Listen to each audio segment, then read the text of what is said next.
Well, hey guys, welcome back to another episode of 0 to 60. It's raining, but what are we doing? Well, today we're going to do a 0 to 60 on the BMW X5 IS. It seems like the perfect vehicle to do whilst we can't actually do anything in our other cars because it's wet, but I don't think we're going to have traction problems today, Dave. Hell no, not with these bad boys. 305 wide rear tyres, and of course, all-wheel drive as well, being the X5. Yes. Now, actually, if you're new to the channel, you might have only seen sort of the more DIY stuff that we've been doing recently, but we actually started this channel doing what we're going to do today, and it was testing acceleration times, real world acceleration times with two people in the cars on normal surfaces and try and get a better idea of what cars really do, because we sort of noticed with the older vehicles we were driving, very rarely do they match the manufacturer's claim times. No, and we had many arguments with mates that think their cars are fast and they really aren't, and we've had many arguments with commenters that have never actually tested their car. But I'm looking forward to seeing what this does. We do normally witness sort of 1 to 2 seconds slower than factory claim times, and these had a big claim back in the day.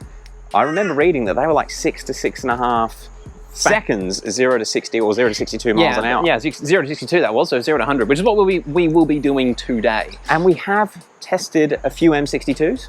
Correct. You do own a collection of quite them. a few, and it does seem to be the quite often they just don't do what they used to do when they come out of the factory showroom. And we've even tested an N62 E53, which we can put some links up in the corners to those. And that was deep 7s. It might have even been 8 seconds. It was, wasn't it? I reckon it was in the 8s. So it'll be interesting to see what this does today. It's definitely not going to be in the 6s, that's for sure. I mean, this one is the IS. It is the OG X5M.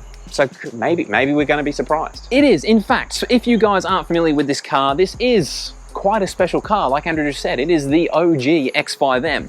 The 4.6 engine, it is an M62, but BMW never had this engine in a 4.6 litre. This engine was made for Alpina, really, so it is essentially an Alpina engine. Power-wise, a 350 horsepower, which this day and age, when this car was new, was pretty spectacular. The E39 M5 only had 50 horsepower more than this thing. Yeah, that's crazy, actually. You still got to get your head around that. It was nearly as powerful as the M5. Which was the world's fastest saloon car. This was BMW's sort of answer to the AMG E55? Oh, no, ML55, their four-wheel drive. And on the M5 train. In my opinion, they've really smashed it out the water. I'm genuinely curious what it's going to do.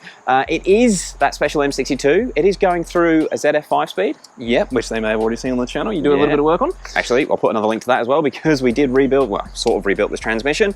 It has got some very expensive high-fly tyres. Yeah, nothing but the best. But again, look, even in today's conditions, I don't think that's going to be an issue, because it's over 2 tonne, 2.2 tonne, I believe. And it's got a whopping 315 wide tyre on the rear. That is mega. Yeah, huge. And we have actually, when we were doing the gearbox testing, we actually tried to spin the wheels even on grass, and it just doesn't spin. So I think we're going to be safe for traction. Dude, I think we should take it for a drive and see what it does. Let's do it. All right. Okay, now I've got to show you this because I love this part of these ISs. It is the M5 cluster. Start her up, Dave.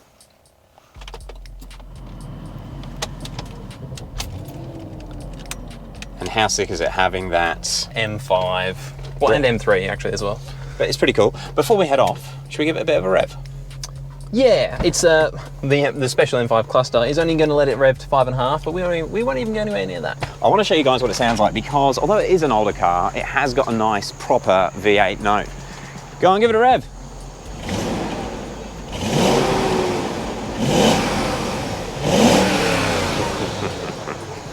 Oh man, it's crazy. That was 3,000. And it's standard, completely standard. So we're gonna head off and try and get some temperature in the oil before we do the runs, but we'll see you guys shortly once she's all warmed up. So we've been out on the road for a few minutes and oil temp's coming up, but it just occurred to me, this is your first time driving it on sort of a bit of a twisty back road. Yeah, I haven't really got into it yet, but I reckon there'll be a bit of space up ahead. But it just does not feel like a four-wheel drive or an SUV, does it?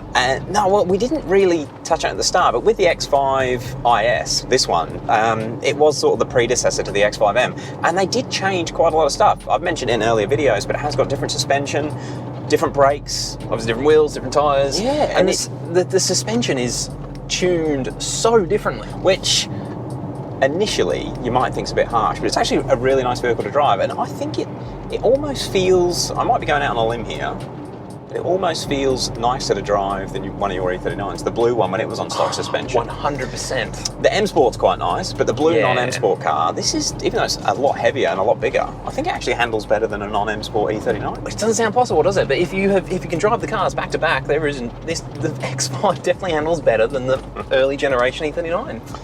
I think it's about time you knocked it into sports mode. All right, we've still got traction on. Oh.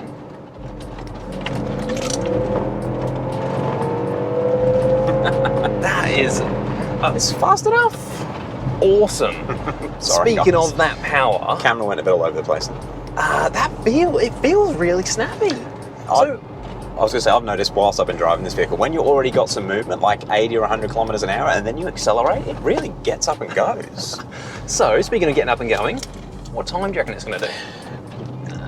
Look, I got caught out with my old E53, the N62 powered one. I thought she was going to be like low sevens, and it had a factory claim time of 7 seconds.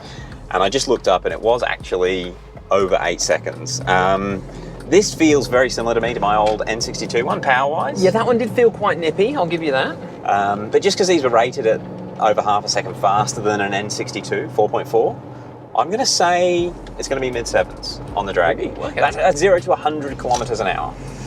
Mid-sevens, I want it to be lower than that. I'm just gonna say 7 flat, because I have faith in the M62 4.6. All right, well, we're coming up to the desired area. All right, well, before we get there, comment below, ladies and gentlemen, what time you think this car will do 0 to 100 kilometers an hour on. And keep in mind, we are using a dragy GPS device, so it is a true, we've got no rollout, so it is a true 0 to 100 test. And the car has just under 180,000 kilometers. Actually, one thing maybe worth noting, we haven't serviced this car yet, since we've had it. So, well, I also kind of wanted to do this test before we give the engine a bit of a new lease of life. Okay. Just to see if it had been neglected or if it's sort of on par. Because you never know. The dude we bought off was very over the top on maintenance, but you just don't know what was done. No, well, that could be good. Maybe if it's really terrible, we can throw new plugs in, new filters, etc., new oil, and then see what it does. That's what I was thinking. All right. We'll see. All right, let's get these runs done. Okay, attempt number 1. That launched pretty well. I'm watching the timer. That was 8.33. Oh man, it is revving right out to the red line at 600 and 6,500. That's quite a lot slower than it's supposed to be. I did mention at the start, but a lot of American articles actually listed these at 6 seconds dead. God, maybe, no, there's no plausible way for that. All right, I think we've got one more run. Okay. All right, attempt number 2. Okay, sport mode, traction off, even in the wet. You ready? Go for it. Oh, it felt pretty good. Well. Shifts are bang on. There it is. Done it. 8.02. Wow. Okay. That's as quick as it's gonna go. Absolutely. That is a little bit disappointing. All right, let's head back and we'll make up excuses on the way. So we're back, and yeah, man, that's kind of what I was expecting. I was hoping to get into the 7s, but I thought it was going to, because it does feel really pokey, and this was a special car. it was. That will be in the 7s if we did it at 0 to 60 miles an hour, but we're still over a second and a half off claim times. What it used to do all those years ago, which, look, speaking of which, we can definitely, I'm sure spark plugs were going to make a difference. We are just over half a tank. It's not that bad. That's usually what we aim for, around half a tank. Like, look, it's what we normally get. It's what we get with a lot of older vehicles, and it always triggers some comments down below. Let us know below what you think your X5's capable of doing, and if you've ever tested it with something accurate like a dragy, because I think that's the main thing that catches people out. Because if you do test them off the speedo, they always look about half a second to a second faster as well. Yeah. But speedos are not the most accurate things in the world. And that was only just in the 8s. So we're so close to getting the 7s, which even if it was in the 7s, I would feel that's not too bad. But in the 8 seconds, what do you compare this to? A transit van. It's not quite that bad. Not that slow. But it's not the powerhouse that I want this to be. Even like a newer generation, like an F15 X5. Well, Mark has got a 3-litre diesel, and I know they're rated around the 7s factory. but we do find with the newer cars, particularly the new Beamers, they are actually a lot closer to their factory claims. I wonder, that would be something interesting. I wouldn't actually mind testing this same day, same road, same conditions, and see if the old gangster X5, the fast, high performance V8 one, can even compare to a modern sort of bottom of the range diesel. That would be embarrassing, wouldn't it? I think we might have to do that. All right, Mark's car is coming to the channel. Actually, we've got to do the dash cam for him. Grills. Got some grills, so that car will be on the channel, and we'll try and do some comparisons with this. But in the meantime, might get on with servicing this engine, get the spark plugs in, oil change, air filter. Fresh filter, yeah. It hasn't got 98 fuel in it at the moment, which is our equivalent of 93. So we're running it on this like Californian spec fuel, about 91, which is our 95. And so it'd be interesting to see if that makes a difference. It'd be worth a shot, actually. Worth a shot. We can do all that stuff and yeah, give it another run. I'm going to ask them because these guys do help a lot. If there's anything you think we can do to this that will help its performance, let us know below. It doesn't have any issues with like misfires or anything like that, so I think the coils are fine. But anything you think that we can do to help get it close to its factory time and restore some of its horsepower that it must have just lost. Yeah, that have run away. All right, it's good to get it timed. I'm glad that we know what it does now. Yeah, it hides its slowness really well. I'll give it that. I will say it tows well. It does tow well. It just doesn't accelerate well. It is a brilliant car, and it doesn't feel slow when you're driving, especially for overtaking on the highway. It's still a brilliant car, and I still love it. All right, I'm gonna edit this video. We'll see you guys tomorrow, and until then, peace out. Thanks for watching.